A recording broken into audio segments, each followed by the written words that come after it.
Olá, queridas e amáveis pessoas da internet, vamos para mais um react aqui no canal, sejam muito bem-vindos e muito bem-vindas. Vamos lá para o podcast do MHM, a polêmica da psicologia baseada em evidências com o Altair Souza, que produz conteúdo aqui pela internet também, tem um podcast chamado Naruhodo, sobre divulgação científica, né? Vamos lá para mais um react e usar ele como desculpa para a gente falar sobre ciência, sobre psicologia, que é um dos triplés, né? Um dos pés do tripé econômico desse canal, que é ciência, lacração e red pill. São os 3 itens principais que formam esse canal aqui. A gente vai lá ouvir ele falando, que ele fala muito bem, ele inclusive participou de alguns nerdcasts sobre ciência, ele é um dos grandes divulgadores que a gente tem, só que não participa muito de vídeos, eu acho, não lembro dele ter um canal, participa muito do canal, então ele não é muito conhecido, por exemplo, no YouTube, mas em podcasts, ele já participou de alguns podcasts, tem um podcast dele e faz um trabalho de divulgação muito, muito legal. Vamos lá reagir ao vídeo. O que eu vejo hoje é um excesso de picaretagem apoiado em cima de ciência. Sim. Então, por exemplo, eu trabalho com muita marca. E eu tenho um faro fino pra picaretagem, né? Então, começo a trabalhar com marca que é de... Eu preciso muito não perder um job agora. Peraí. Produtos alternativos. Não, de produtos de beleza, de produtos de cuidado, bota lá. Dermatológico. Clinicamente comprovado, cientificamente comprovado. E vem o asterisco. Aí você vai ver o asterisco, segundo a pesquisa, não sei o que. E eu sou curioso. E aí eu falo assim, não, quero ver, o que é isso aqui? Aí eu falo assim, é uma pesquisa que eles fizeram com 50 cabeças e funciona nessas 50 cabeças logo, é cientificamente comprovado, porque provavelmente foi um estudo que eles fizeram, com 50 pessoas. Isso significa alguma coisa? Não. É igual o creme dental, né? 9 entre 10 dentistas recomendam Colgate Total Fresh. Daí você fica sempre perguntando, quem é o 10º dentista que nunca recomenda, né? Porque é sempre 9 entre os 10 dentistas recomendam essa pasta de dente. Sempre tem um 10º dentista que nunca recomenda. Porque são 50 pessoas que eles testaram aqui Frente a um enorme continente. Frente a 8 bilhões de pessoas no mundo, né? Isso é de lei, assim. Sim. Mas você também pega os caras que vão... a teoria... o coach quântico me pega, né? Então, quando cita um Einstein pra falar do... se você pegar a teoria da relatividade, você entende como você pode ser feliz. Não. Não. Você não vai ser feliz. Sabe? Você não vai. E tem muito picareta que usa a ciência hoje pra vender produto, então, né? usa a ciência como um fetiche. Porque, de novo, não sabe o que é a ciência. Usa como um pitch, sabe? Então, do mesmo jeito, sabe? É que hoje já ficou velho. Sabe quando você coloca na sua marca o rei de alguma coisa? O rei dos pneus, o rei dos negócios? Sim. É a mesma coisa. Você usa como um fetiche. A ideia de rei, né? O rei do sanduíche de queijo, né? Isso é um fetiche. Agora, o novo fetiche é isso. É cientificamente comprovado. A ciência diz, né? Só que não é, a ciência não diz nada. A questão é, toda a ciência é feita por um agente, utilizando um método. Quer ver uma coisa que me deixa mais bravo do que os coach quântico? Porque é o xamanismo que sempre vai ter, só trocou de roupa, né? Essas coisas baseadas em evidência. Você já ouviu falar? Psicologia baseada em evidência, não sei se te pegou na sua bolha. Não. Né? Então, medicina baseada em evidência, psicologia baseada em evidência, é uma coisa que sai de dentro da academia mesmo. Por exemplo, a formação em psicologia em média no Brasil é muito ruim. Né? Então, você nivela... Eita, farpa nos psicólogos agora. Baixo. Meu Deus. Não nos psicólogos, né? Porque eles não têm culpa da formação que eles tiveram, né? Ele tá falando da formação no geral. É por isso que a gente trouxe o Então, farpa na formação em geral do psicólogo. Eita, gente. Não, tem um Naruhodo sobre isso. Essas aspas fortes aqui porque a gente trouxe o Altair. Não, mas não tem nem o que dizer. É triste. Não, eu falo mal da minha área. Não, eu falo mal de publicidade, que eu já dei aula na publicidade. Também pode, mas aí pode. Então, bom, não devia, né? Mas enfim, é que é onde gera o dano, né? Então, você é mal formado em psicologia, você afeta a pessoa próxima de você. Você é publicitário picareta e não percebe o efeito do que você faz, não quer dizer que você faz uma má publicidade. Você faz uma publicidade muito eficaz, só que você não avalia o risco. Então, você zoa o cara lá longe. Mas o pessoal sabe. Eles só não se importam. Desde Goebbels. A Blaze tá aí, é isso. Nossa, isso aí é um outro problema também. Mas depois a gente volta. Eu tava fazendo uma pesquisa exatamente sobre Bet, essa merda. Também, que é um problema de saúde pública enorme. Vamos voltar aí pro ciência baseada em fatos. Então, essa questão do baseado em evidência acabou virando um pitch. também. Então, nós temos aqui um curso de psicologia baseado em evidência, né? Só que qual que é o problema? Tem a ver com a discussão sobre racionalidade, né? Então, que é uma outra bobagem que as pessoas pensam. Eu tenho que ser racional, eu tenho que agir racionalmente. Isso é uma bobagem, você nunca vai ser racional na sua vida. Todo comportamento é emocional, né? Então, o que seria a ideia de pensamento racional?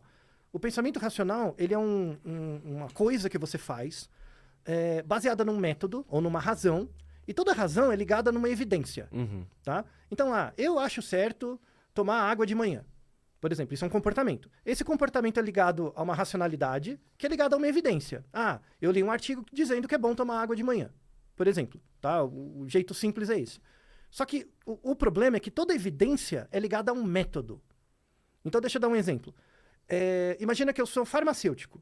Então, eu sei como produzir e testar remédios, tá? Ou seja, toda a minha formação é para desenvolver um método de como testar um remédio, que é num ambiente controlado, né, laboratorial, né? Mesmo que seja uma fase 3, 4, é bem controladinho, a amostra das pessoas e tal. Mas imagina que eu sou muito bom nisso. Ou seja, qualquer remédio eu consigo lançar e sou bom, tá? Eu vou conseguir gerar evidência a partir disso? Vou. Mas a evidência é ligada a um método farmacológico. Eu não sou capaz de discutir um estudo em sociologia. Por quê? Sociologia usa outros métodos. E tem outro tipo de evidência, tá? E aí o que acontece? Como eu tenho uma formação baseada em evidência, eu não reparo que essa evidência é ligada a certos métodos, né? Aí acaba virando time de futebol. O que é do meu método, eu acho que é evidência. O que não é do meu método é lixo. O que você tem um exemplo de coisa... E isso gera essa treta que tem entre áreas da ciência. Tem áreas da ciência que, inclusive, apareceu pra mim ontem um vídeo do Henry Bugalho respondendo ao Pirula. Se eu não me engano, Henry Bugalho, comentarista político, né? Da internet, mais autor, escritor. E o Pirula, divulgador científico de biologia, né? Que fala bastante sobre política também na internet, dá muita opinião, porque ele faz bastante conteúdo sobre ateísmo e ele vai acabar falando de questões políticas em torno disso, né? E o Pirula falando sobre a questão de filosofia ser ciência ou não, né? Eu nem vou entrar na questão da filosofia, porque, nem tenho capacidade pra isso. Mas a gente pode ir pra outras áreas que vai ter muita briga de algumas áreas não verem as outras como ciência. Então, por exemplo, pessoas da ciência mais hard, que chama, por exemplo, física e química, não vê as ciências humanas como ciências. As ciências como ciências sociais, história, geografia e tudo mais, quando na verdade são ciências. Só que muitas vezes a galera das ciências físicas, das ciências hards, por ter um método totalmente laboratorial, de testes, de que você tem que replicar aquele fenômeno no laboratório, tem que fazer experimentos. Quando olha a maneira como as outras ciências, principalmente as humanas, trabalham, acham que aquilo não é ciência porque não está usando o mesmo método. Mas se tem um método, converse com qualquer historiador que fez a faculdade, converse com um pesquisador, você vai ver que tem uma metodologia gigantesca para fazer história. Fazer história não é só, entrevistar pessoas e escrever um livro sobre uma história X. Ou ficar lendo registro sobre aquela história e pronto. Pronto, fiz história, fiz a minha pesquisa de história. Não, tem metodologia, tem análise, tem toda uma série de requisitos para você fazer história. Sociologia também. Não é porque você não vai fazer experimentos que não tem método, né? É que também não tem como você replicar um método positivista, que é o método abrangente nas ciências exatas, que é o método que consolidou nas ciências exatas atualmente, para as outras matérias. Não tem como eu fazer ciências sociais num laboratório. Não tem como eu pegar, eu preciso fazer um estudo social, sei lá, da formação de territórios suburbanos na capital paulista. Eu preciso fazer um estudo social de um bairro específico, sabe? Eu vou pegar um bairro específico de São Paulo e vou fazer um estudo social das pessoas que estão ali, de como se formou aquela região, por que se formou, quais são as características daquelas pessoas, as religiões ali e tudo mais. Não tem como pegar essas pessoas e colocar num laboratório e fazer experimentos com ela, tá ligado? Eu vou ter outras metodologias científicas que estão dentro da sociologia. Mas pro outro, que tá lá no laboratório, não parece ciência, né? que tá rolando agora em cima Ah, disso? a psicologia, por exemplo, tem Ah, a biologia, eu já falei isso em outros reacts. A minha percepção é que a biologia sofre um pouquinho disso também. Porque a biologia, ela é uma área mais nova, com esse nome, vamos dizer assim. Você não tinha esse nome antigamente para biologia. Se você voltar, não precisa voltar tanto, 70 anos atrás, você não tinha pessoas formadas em biologia, você tinha historiadores naturais. E parece que é bobagem, mas muda, porque dá um impacto diferente, uma história diferente. Os físicos, por exemplo, a faculdade de física tem esse nome há muito tempo, e isso gera uma credibilidade muito para os físicos, porque eles estavam há muito tempo estudando, é uma faculdade antiga que está desde os primórdios com o nome de física e tudo mais. Você vê muitos biólogos querendo correr atrás disso, dessa popularidade, a ter essa metodologia. É como se fosse o primo mais novo querendo, tipo, se provar pro primo mais velho e falar: nossa, nós somos. Ó, são ciências hard também. Então você vai ter muitas áreas da biologia tentando, tipo, se matematizar ao máximo, por exemplo. Colocar matemática em tudo. Tentar fazer leis, teses pra tudo. Não pode fazer isso? Não quer fazer isso? Não, não é que não pode, mas a biologia é uma disciplina, cara, que precisa de uma metodologia, às vezes, muito diferente da metodologia laboratorial, tá ligado? Não dá pra fazer tudo em biologia num laboratório, não dá pra fazer tudo em biologia fazendo uma fórmula, fazendo matemática. Não que a matemática seja ruim, mas é muito diferente de física, entendeu? Você observar um fenômeno físico e tentar experimentar com ele, fazer uma fórmula, fazer uma matemática. Às vezes, biologia você tem que, cara, é a vida é diversa, a vida não é exata, não é uma ciência exata. Ela muda, ela tem mutações, ela muda comportamento, o clima muda, a região muda, tudo muda. Só que você vê que, às vezes, a biologia ela se perde um pouco ao tentar ficar, tipo, eu quero me parecer uma ciência super exata. Então, aqui tem campos da biologia que, cara, você vai ter uma aula com o professor, nada contra o professor, nada contra a faculdade. Mas, pô, é uma área que você poderia estar discutindo 1 milhão de coisas e você tá fazendo conta. Tá ligado? Não que as contas não sejam importantes. O exemplo máximo que eu cito aqui é, por exemplo, evolução. Evolução é uma área que você poderia estar falando de 1 milhão de coisas. Evolução é uma matéria que dá para você trabalhar em discussão, em conversas, com bases em conceitos, lógico, lendo livros, lendo Origem das Espécies, lendo artigo, mas muitas vezes você fica preso no equilíbrio Hardenberg, que é uma equação criada, né, por isso ter o nome Hardenberg, há muito tempo atrás, onde você fica fazendo continha. Muitas vezes você fica preso num programa de computador fazendo simulação de como uma população cria mutações, sabe? E não que seja ruim, tem que fazer parte da aula, você tem que aprender o equilíbrio, a fórmula. Só que você fica tão preso na matemática, porque a matemática prova, ó, você tem aqui uma fórmula, igual os físicos, provando. E você perde a discussão da coisa, né? Você perde a profundidade da coisa. Na minha visão, fica muito raso, a gente fica preso. Tem muitos protocolos de tratamento em psicologia que são baseados em ensaios clínicos randomizados. Então eu vou fazer assim, eu pego um grupo de pessoas e faço uma certa terapia, um outro grupo eu não faço, ou faço um controle, né? E aí eu observo antes e depois da terapia, né? Avalio antes, faço a terapia ou placebo, avalio depois. Isso é o delineamento básico simples do RCT, né? Do ensaio clínico randomizado. A ideia é que a pessoa que fez o tratamento melhore em relação ao placebo, que vai ficar estável. Uhum. Seria algo assim, né? Isso ajuda a testar efeito de terapia, efeito de remédio, ajuda.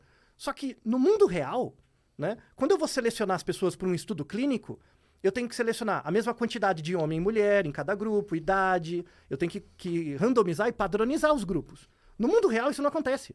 É a vida bandida, né? Ou seja, um estudo que num RCT pode dar muito certo, tem que ter um tamanho de efeito grande. Por quê? Porque eu sei que quando eu jogar o estudo na população, o efeito vai diminuir. Porque a população varia mais. Uhum. Percebe? Então, ou por exemplo, pensa em um estudo em economia. Eu quero aumentar o valor do Bolsa Família. Qual vai ser o impacto disso na economia? Né? Não dá para fazer ensaio clínico randomizado. Eu vou pegar um grupo, dar o Bolsa Família e outro grupo não dá. Foi o que eu Qual é falei. o impacto ético disso? Percebe? Então tem estudos em algumas áreas que não dá para usar um método de outras. E aí eu sou especialista em RCT. Ah, você não está sendo cientificamente acurado, porque você não está usando o método que eu conheço. Que é bobagem. Puta. Mas nossa, mas isso é uma complicação. Muito. E é por isso que eu defendo isso dentro da academia mesmo, na Unifesp, nas minhas disciplinas, que você não tem que ter uma formação baseada em evidência. Você tem que ter uma formação baseada em método. Então você, por exemplo, jornalista, né? Eu dei aula na ECA para pessoas do jornalismo, dei aula de estatística. Você não teve na graduação, você deve ter tido muito, muito mal. Assim, Estatística eu não tive. então, uma vergonha. Como é que Devia ter. Não, como é que o jornalismo é uma tabela? Pô, é duro, né? Não, e quantidade de estatística aqui. Jornalista, vou fazer até um elogio aqui. Uma crítica, zoeira, na verdade. uma zoeira. Que o jornalista recebe de release e publica a moda caralha, e você tá lendo às vezes uma matéria e você fala assim, mano, pô, às vezes eu quero pegar dado pra trazer aqui pra uma entrevista, eu começo a ler a matéria do cara e falo assim, pô, filho da puta, não somou. Então você olha assim, Não, mais de 100%, sabe? né? Você deu 120% que o maluco colocou aqui. Como é que 50% das pessoas, 50% e 20%? É muito clássico Exato. isso. Ou do cara não ler o método, ou publicar qualquer besteira. Eu conheço um site, Altair, que ele é especializado em vender pauta pra portal de veículo, de jornalismo, de coisas de sexo. Porque eles fazem qualquer pesquisa bosta com a base de usuário deles. A base de usuário, às vezes, assim, 200, 300 pessoas responderam. E eles soltam 96% dos homens têm prazer anal. Assim, Sim. aí você fala, baseado em quê? Aí você vai pesquisar, baseado nos 300 usuários dessa plataforma. Aí o cara sabe qual era a chamada, sabe qual era o clique, faz a pesquisa envezada, bota na mão do jornalista, o jornalista lê aquilo e fala, isso vai dar clique, pum. Isso. Então, Por isso que eu já falei em vários reacts aqui também que isso seria excelente se a gente tivesse mais cobertura científica nos jornais, tá ligado? A gente já teve antes, só que caiu muito, tipo, ter jornalistas especializados em ciência. Não porque o jornalista é ruim, porque é bobo, mas muitas vezes ele não teve formação. Então, os jornais irem atrás de cientistas que sejam comunicadores já. Por exemplo, o Átila, uma época, teve uma coluna na Folha de São Paulo. Mas eu acho que é meio... Isso que eles fazem, geralmente, é meio pra atrair clique também. É tipo, ó, vamos trazer um cientista famoso pra ele fazer uma coluna e aí, tipo, a gente vai atrair clique. O que eu falo é mais sobre, tipo, ter cientista na redação mesmo. Os jornalistas especializados em ciência na redação. O cara lá, o cara de redação que vai pegar as matérias. Não, tipo, um cara que vai fazer a coluna. O cara que vai fazer a coluna também. Mas o cara da redação também, né? Tipo, o cara que vai conseguir, tipo, escrever as próprias matérias, mas também ser um consultor pros outros caras, pros outros camaradas, né? Tipo, tem um cara que vai fazer uma matéria e tem dados científicos na matéria. Pô, cara, você não dá uma revisada aqui pra mim? Fala o que tá certo, fala o que não tá certo. Pra você melhorar isso, né? se o objetivo final é dar clique, tá errado. Esse é o negócio. É o objetivo final. O problema é o sistema que alimenta isso. Você pode formar o cara, tipo, você pega o jornalista que faz esses releases, tudo bem, agora o cara sabe ler o artigo. Ele vai fazer diferente? Não. Porque o objetivo não é informar. O objetivo é ganhar um clique. Entende? Tem isso então também. é toda uma arquitetura que necessita da pseudociência mesmo. Mesmo que você forme bem o indivíduo. Né? É uma questão que eu tenho, uma questão dialética, até com os meus próprios colegas divulgadores. Eu não me considero divulgador científico, eu sou cientista mesmo. Produzo os dados, eu tenho aluno, esse tipo de Esse é um coisa. pouquinho, vai. Não, é importante ter uma perna, assim. Mas o divulgador científico raiz, que vive disso, né, que precisa de AdSense, esse tipo de coisa, é um conflito muito grande, porque o YouTube mesmo, ele é um castelo de cartas. Porque é tudo baseado em clique, em marketing, que é um sistema que gera acumulação e mais atividade, que muitas vezes é incompatível com a evidência que você está produzindo, sabe? Então, às vezes você faz um conteúdo que promove saúde, mas dentro do algoritmo isso diminui o acesso de alguma coisa, ele bloqueia. Não, Sabe? e a demora que você precisa. E isso é contradições que o algoritmo vai fazer, acho que com todas as áreas, inclusive com ciência, cara. Porque não tem como, é uma contradição que você vai ter que assumir pra você mesmo. Não tem como. Por exemplo, eu tento fazer aqui o React um pouquinho de divulgação, entre aspas. Tanto que eu uso, por exemplo, olha, querendo pagar de divulgador. Não que seja divulgador, mas eu tento um pouquinho. Por exemplo, por que eu pego vídeos do Redcast pra falar? Porque o Redcast parte de muitas premissas erradas sobre biologia, sobre genética e tudo mais. Então eu tento usar o Redcast como desculpa para tentar trabalhar e construir alguns conhecimentos de biologia mais apurados. Então, por exemplo, já semana passada eu fiz o react da galera do Redcast lá no Inteligência Limitada, falando sobre como eles partem de uma visão errada de determinismo biológico. Eu usei o React como desculpa para isso. Mas isso é uma contradição, porque primeiro eu tô usando o cara como escada. Isso já é um pouco ruim, porque, tipo, eu posso ofender ele de alguma maneira, eu tento ao máximo não, mas eu tô usando conteúdo do Inteligência Limitada, que não é um conteúdo meu, mesmo que o Inteligência Limitada não se incomode. Isso também é meio contraditório. E eu vou ter que utilizar de chamadas de atenção, vou ter que usar de clickbait, vou ter que usar de thumbnail, eu vou ter que usar de shorts de um momento específico, cortando a minha fala e a fala dele, não mostrando o contexto geral. Eu tento ao máximo fazer um corte que faça sentido, mas mesmo assim é um corte, porque você corta um vídeo de 20 minutos em 1 minuto. Os vídeos curtos são muito, muito curtos. Inclusive o YouTube, te fala pra você fazer isso. Ele dá como sugestão isso, fala: corte seus vídeos grandes em shorts pra você ter mais público e tudo mais. E é uma contradição porque, como a gente tá comunicando aqui na internet, muitas vezes a gente, a favor da didática, vai simplificar muito um assunto. Então a divulgação científica tem várias questões de contradição que a gente vai ter que ter de qualquer momento. Porque como que eu vou fazer uma divulgação científica hoje em dia fora da rede social? Não tem como. Fazer divulgação científica através de fanzine, vou imprimir uma HQ, uns fanzine e vou distribuir. Puta, preciso pagar a conta, preciso trabalhar, preciso chegar em mais pessoas e tudo mais. Eu vou ter que... O que a gente vai ter que fazer é conversar, produzir conteúdo para diminuir essas contradições cada vez menos, tá ligado? A um mínimo ideal. Mas elas nunca vão sumir enquanto a gente estiver nesse algoritmo. Porque a solução é o algoritmo, mudar o algoritmo, né? Como já diria o filósofo Casemiro, já não sei se vocês já viram esse corte dele, não adianta mudar os peão, tem que mudar o jogo. Não adianta mudar as peças do jogo, tá ligado? A gente tem que mudar o jogo. Enquanto a gente não muda o jogo, a gente vai ficar tentando mudar as pecinhas pra tentar deixar o jogo mais confortável. Mas ele sempre vai ser desconfortável. A gente sempre vai estar sendo contraditório, a gente sempre vai estar simplificando demais as coisas. Mas eu acho que apesar de estar ruim, pior sem, tá ligado? Precisa de um método científico, às vezes, pra você ter uma Isso. resposta, não bate. Ou às vezes você faz toda a pesquisa e simplesmente conclui que não dá pra dizer nada. Sabe? E tudo bem, é assim mesmo.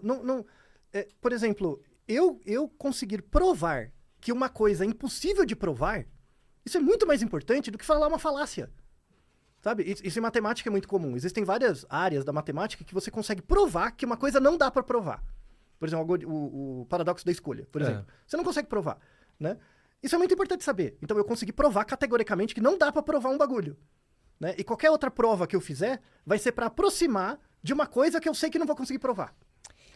Percebe? E sabe o que eu acho que acontece? E aí, trazendo pro mundo dos não cientistas do dia a dia, a gente vê muita coisa rolando que acaba sendo, pesquisa da USP fala do não sei o quê, pesquisador fala tal, avanços em tal.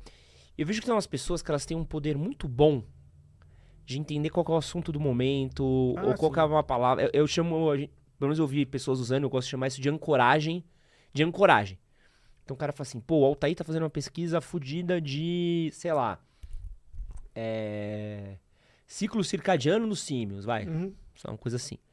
Fala assim, então eu vou vender aqui o meu curso sobre como otimizar o seu ciclo circadiano. Porque é uma pauta que já tá na mídia, já é uma pauta que já tá rolando. E aí isso vai pra, pô, é o Nietzsche de autoajuda, é o coach quântico do Einstein, é a galera usando os queridos estoicos como motivacional. Misericórdia. As dopaminas, os É. injeções de dopamina. A gente já vai falar de dopamina. Não queima minha dopamina, que é uma pauta só pra isso. Ai, meu Mas Deus. tem essa ancoragem, entendeu? Porque você pega uma coisa que. A gente vai ver muito isso com a Vanessa Lopes agora, né? Eu falei da questão do BBB, que é essa questão dela ter saído e ela teve um surto, ela não teve, ela tem problema, ela não tem. Vai acontecer muito. Vai ter gente vendendo curso. Eu não duvido, de verdade, até que façam público com ela, tá ligado? Que tá gerando um barulho, que tá gerando uma conversa, e você torna aquilo num produto fácil. Porque, pô, eu já li alguns artigos pesquisando pra pauta, pesquisando pra coisa, e eu vi isso, exatamente o que você falou. Pô, eu já li artigo que eu terminei de ler e falei assim, legal. Não tem O cara não resposta. concluiu nada. Tá bom. Beleza, E então tudo tá bom. bem, e acontece. Eu falei, tudo bem, talvez não devia ser esse que eu devia ter lido, né? Eu precisava de outra coisa, mas beleza, que eu entendi um pouco do Sabe onde acontece isso pra caramba, cara? Nutrição. Nutrição é uma área muito difícil de fazer pesquisa, mas é uma área muito importante. É muito difícil de fazer pesquisa porque para você fazer uma pesquisa em nutrição, você vai ter que ter uma metodologia muito boa. Você vai depender das pessoas que sigam a sua metodologia, porque as pessoas, tipo, você pode recrutar pessoas e falar, ó, vocês vão participar de experimentos fazendo essa dieta e a pessoa quebrar a dieta, tá ligado? Vai ter que ter uma metodologia muito boa.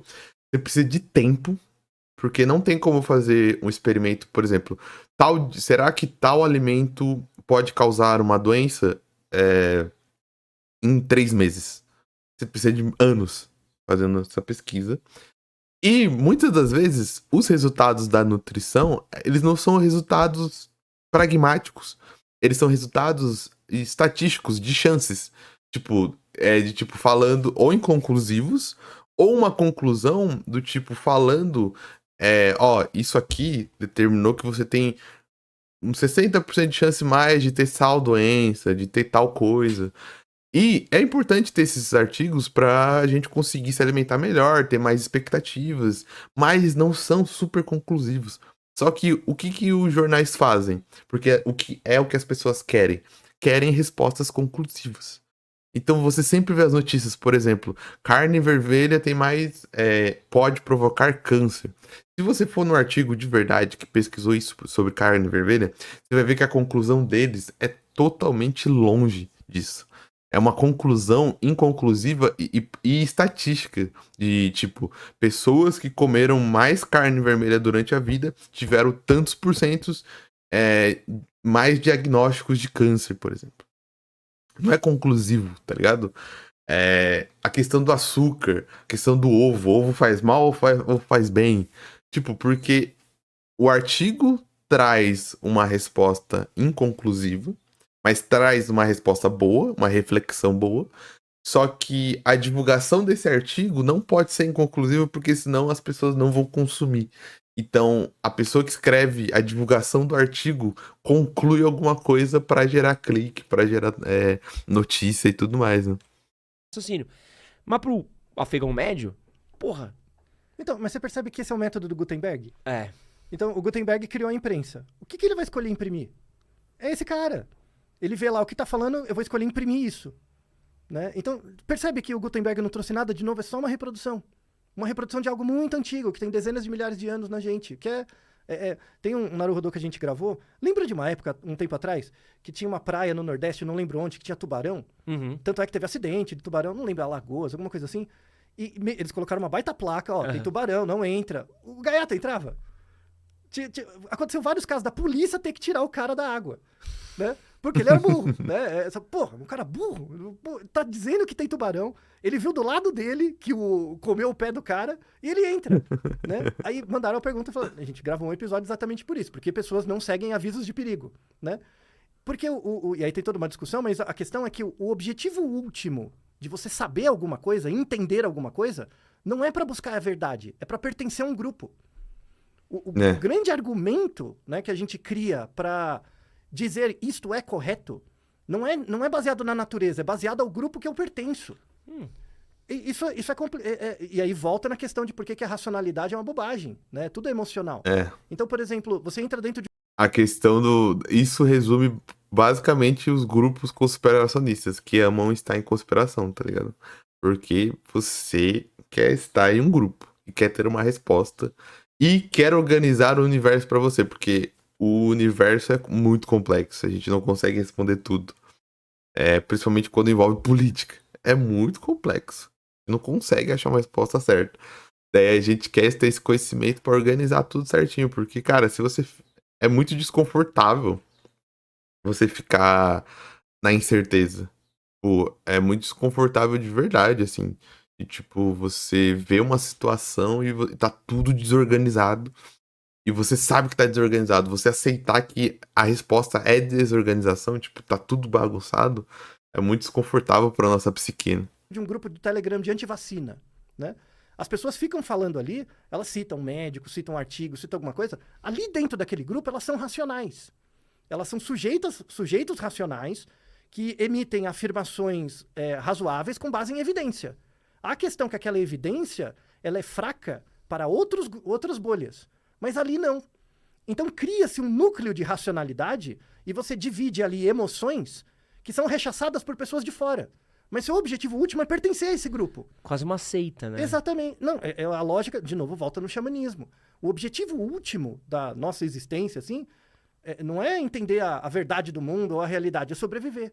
E como que a gente sobrevive? Pertencendo a um grupo. Então, a nossa arquitetura, né, de conhecimento é um conflito muito grande você ser cientista. Assim, faz uns 10, 15 anos que eu saí do armário, eu assumi pra mim, não, sou cientista, assim, eu assino no papel, eu sou cientista, né? Eu não assino mais, sou psicólogo, sou cientista. E é interessante porque ciência não é uma profissão, né? É bom e ruim não ser uma profissão, porque se é uma profissão tem que ter um lugar social. E o cientista é uma das poucas áreas que você trabalha não pra estar certo, pra estar menos errado. O tempo todo, né? Porque quando você vai no médico, você tá pagando, né? O cara tem que resolver o seu problema. Igual um mecânico. Você vai no mecânico, o cara tem que consertar o carro. Como que o meu carro tá quebrado? O cientista não. Ó, me dá o dinheiro, me dá os dados. Eu quero saber se há causa B. Eu falo, ó, com base nos dados eu não consigo dizer isso. Não, pô, eu te paguei, tô pagando. Eu, não. O que você quer? Um marqueteiro que cria uma mensagem do jeito que você quer? Ou você quer a coisa como ela é de verdade? Né? Isso não orna muito bem com o papel de uma profissão.